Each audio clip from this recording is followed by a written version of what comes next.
Depois da traição de Sebastian Shaw, nós esperávamos ver como Kate Pryde retornou de sua aparente morte, já que ela é uma das principais personagens do crossover X-Men Quarteto Fantástico e nós ainda não sabemos muito bem em que momento essa história se passa, se é uma das vidas passadas da Moira, se ela acontece depois da primeira edição de Marauders, enfim, a Kate tá viva lá e tudo indica que ela deve retornar à vida em algum momento, e era isso que nós esperávamos ver nessa revista, mas não foi o que aconteceu.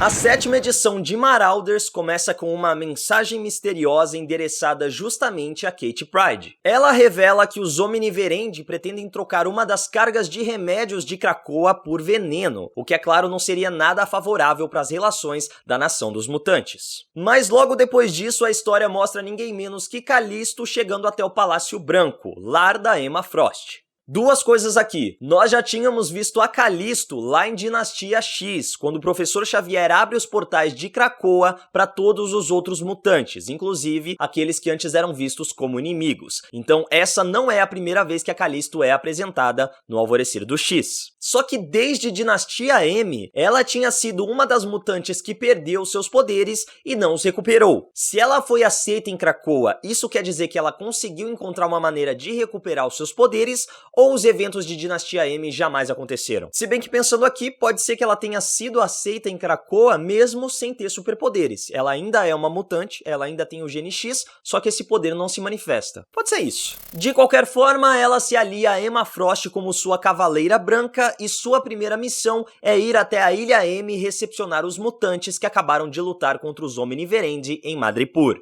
Lá nós vemos Christian Frost bem feliz em ver o Homem de Gelo vivo, uma reunião muito B10 entre Tempestade e Callisto e uma conversa entre Bishop e Pyro, na qual o Bispo Vermelho pede que o Pyro leve os mutantes e o navio até Krakoa, já que ele vai retornar para Madripoor. Ele só não contava com os Omniverendi acompanhando tudo isso de camarote, já que como nós vimos nas edições anteriores, o Jaqueta Amarela está literalmente infiltrado nos Marauders. Com isso, eles se preparam para a chegada do Bishop, mas o mutante também estava preparado para uma possível emboscada, e surpreende a todos com um verdadeiro pé na porta. Inclusive, o próprio Manuel Enduque, que estava por lá achando que veria o Bishop sendo capturado, e na verdade foi ele quem levou a pior. O Bishop se disfarça como um dos soldados dos Omniverendi e consegue se infiltrar na embarcação do grupo. Agora, o que vai acontecer?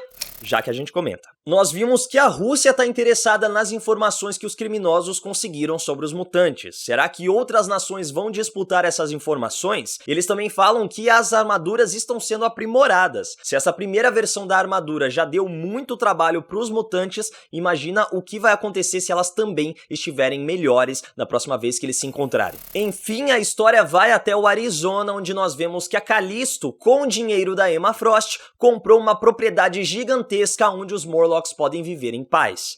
Mas será que essa paz vai durar muito tempo? Porque nós vemos que a população local já começou a se incomodar com a presença dos novos vizinhos. De volta a Krakoa, temos uma reunião do conselho em que o Sebastian Shaw aproveita para dar uma alfinetada na Emma Frost, dizendo que a Kate Pryde não está ali para cumprir as suas funções como Rainha Vermelha.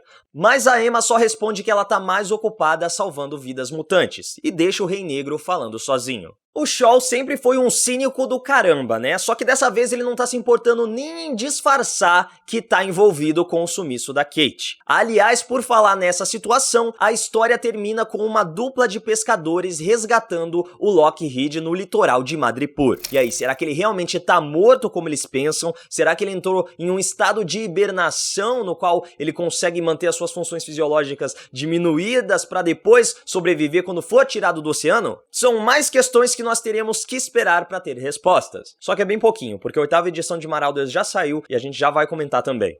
O que eu achei interessante nessa edição é que ela parecia um intervalo. Eu não vou dizer que é um filler, porque ao mesmo tempo em que eu tive a impressão que era uma história de transição, que tava levando a gente pro ponto em que a história de verdade ia realmente acontecer, muita coisa foi mostrada, muita coisa foi desenvolvida. Então, por mais que nós não tenhamos visto as consequências daquele grande gancho deixado na última edição de Marauders, ainda assim tivemos muito progresso. E a consistência de Marauders me agrada muito. É um título muito muito certo. Você sabe que toda semana vai ter um roteiro bom, com uma arte boa, aquelas inconsistências na coloração diminuíram um pouco. Então é um título muito forte de se ler, é um título muito prazeroso. Acho que é um dos melhores títulos realmente do Alvorecer do X. Gostei muito de ver o retorno do Jumbo Carnation, é um personagem bem nostálgico para quem acompanha as histórias dos X-Men. Gostei muito dos reencontros que a gente teve. Se você parar pra pensar como seria o reencontro entre a Calisto e a Tempestade, realmente seria daquele jeito. O Christian Frost recepcionando o Homem de Gelo, ele já tava tentando trazer o Bob pro seu lado, então realmente ele fica feliz quando vê que o amigo tá vivo. Esses encontros realmente seriam dessa maneira, e eu acho que a química entre Calisto e Emma Frost pra mim foi instantânea. Ela funcionou tão bem como tá funcionando a química entre a Emma e a Kate. Mas aí nós tivemos a 8ª edição de Marauders, que começa com Christian e Emma Frost no espaço, mais precisamente em Marte, fazendo um tour espacial com as crianças de Krakoa. Nós descobrimos que as drogas milagrosas oferecidas à humanidade são produzidas através dos jardins mutantes em Marte, e que o Forge criou autômatos tecno-orgânicos para otimizar essa produção. O que eu acho legal destacar é que nesse momento a Emma pergunta para as crianças o que elas acham que está sendo produzido ali. E obviamente elas respondem remédios para os humanos. Não com essas palavras, um pouquinho mais hostis. Mas a Emma diz que na verdade elas estão produzindo influência, poder. E as crianças precisam aprender isso desde cedo, já que um dia vão ser elas que terão o poder nas mãos. É interessante e ao mesmo tempo assustador, porque a gente percebe que essas crianças que estão crescendo em Krakoa já têm um afastamento da humanidade. Por mais que esse seja o novo status dos mutantes, durante muitos anos nós vimos os X-Men defendendo tanto os seus iguais quanto a humanidade. E agora isso não acontece mais, e é um valor que está sendo passado para as crianças. A visita é interrompida quando o Bishop tem uma conversa telepática com a Emma Frost, revelando que conseguiu se infiltrar no navio dos Omniverendi, que tá indo para águas internacionais justamente resgatar o corpo da Kate Pryde, que será submetido a uma autópsia. E é assim que eles descobrem a morte da mutante. Eu achei legal que eles explicaram pra gente que a Emma foi a única telepata que o Bishop conseguiu alcançar justamente pela presença das gêmeas Stepford na Terra, que funcionam como uma espécie de antena telepática ampliando o poder de telepatia da Emma. Muito louco. Só que a gente percebe como a morte da Kate deixa a Emma completamente devastada. É de partir o coração quando ela desaba e diz: "A mim, meus Marauders". De qualquer forma, Emma, Christian e Bob se reúnem e interceptam o navio onde o Bishop já recuperou o corpo da Kate, depois de se livrar de 2 soldados dos Omniverendi que quase revelam a sua posição, a sua presença ali para o restante da tripulação. Só que quem também não reagiu bem à morte da Kate foi o Homem de Gelo, e a gente vê todo o estrago que um mutante nível Ômega é capaz de fazer quando tá enfurecido. Foi demais ver os soldados ali menosprezando os poderes do Homem de Gelo, né? Ah, só o Magneto pode passar por essa porta. O Homem de Gelo não vai conseguir fazer nada. Vai pensando assim, meu filho. E olha que ele ainda se segurou justamente por conta das leis de Krakoa. Depois de resgatar o corpo, Bob pergunta pra Emma se eles levarão a Kate pra Arbor Magna. Só que a Rainha Branca diz que eles podem ir na frente, já que ela tem um assunto pendente. É quando nós temos um dos momentos mais poderosos dessa edição, e não só por conta da demonstração de poder da Tempestade, furiosa pela morte da Kate Pryde, mas justamente porque as duas personagens ali, tanto a Tempestade quanto a Emma, queriam cuidar da Kate. Elas temiam que isso pudesse acontecer. A Emma já tinha digerido essa informação, por mais que ela também estivesse machucada, mas a Ororo ainda precisava extravasar.